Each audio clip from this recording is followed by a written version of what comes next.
I'm Larry Mansker. I make paintings and I like to tell stories with my paintings. There is an interesting story with the Crucifixion, which most everyone has heard about.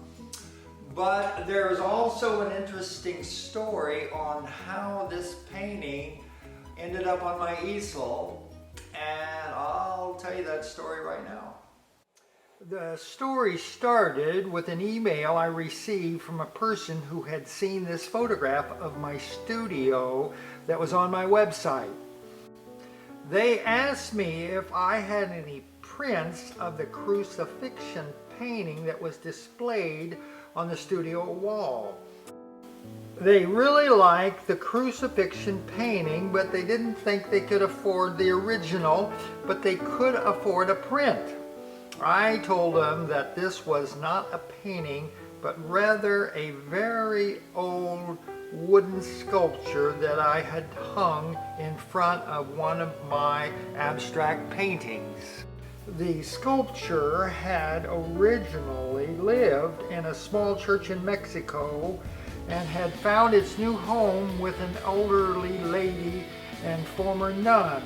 I saw it in her home hanging over her bed. It had a few elements missing, like one of the feet and part of the hand.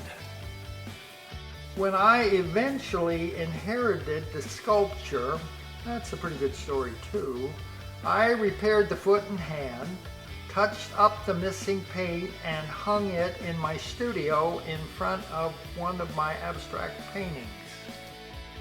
When the visitor on my website thought it was a painting, I thought that was a pretty good idea too, so I was inspired to create a painting of the Crucifixion.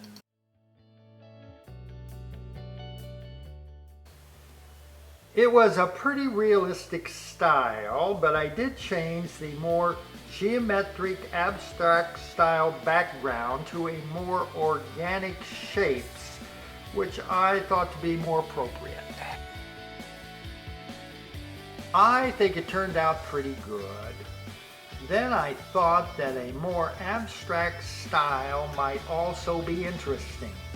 Make the figure and background merge, flow together.